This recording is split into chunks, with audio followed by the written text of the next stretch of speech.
હિદ્રોણા ગામ નજીક ગંભીર અકસ્માત ઘટના બની હતી, જેમાં ફોર વ્હીલ કાર ચાલક અને બાઇક વચ્ચે મોટી અથડામણ થઈ। આ ઘટનામાં બાઇક સવાર બે લોકો ગંભીર રીતે ઘવાયા છે। હિદ્રોણા ગામ નજીક અકસ્માત વખતે બાઇક પર સવાર બે યુવાનો હાઈવે પરથી પસાર થઈ રહ્યા હતા, ત્યારે ફોર વ્હીલ કારે પણ તેમને ટક્કર મારી હતી। અથડામણ એટલી ગંભીર હતી કે બાઇક દૂર ફંગોળાઈ ગઈ અને બંને વ્યક્તિ રસ્તા પર પડી અને ગંભીર રીતે ઇજાગ્રસ્ત થયા।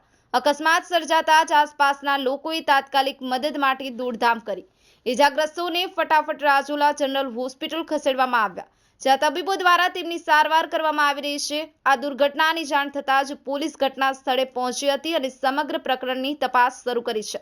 પ્રાથમિક માહિતી મુજબ અકસ્માતના કારણમાં વધુ ઝડપે કાર ચલાવવાનો અંદાજ છે, પરંતુ પોલીસ દ્વારા સાચું કારણ જાણવાનું કામ ચાલુ છે। આ અકસ્માતને પગલે સ્થાનિક લોકોમાં ભય અને રોષ છે। પોલીસ અને તબીબી ટીમ દ્વારા હિમાયત સાથે સલામત ડ્રાઇવિંગ માટે અનુરોધ કરવામાં આવ્યો છે। આ દુર્ઘટના સૌ માટે એક ચેતવણી છે કે રસ્તા પર ગતિ અને સલામતીના નિયમોનું પાલન કરવું અત્યંત જરૂરી છે। સંવાદદાતા નૌશાદ કાદરી, ન્યૂઝ 9 ગુજરાતી, રમેશ સત્યની સાથે।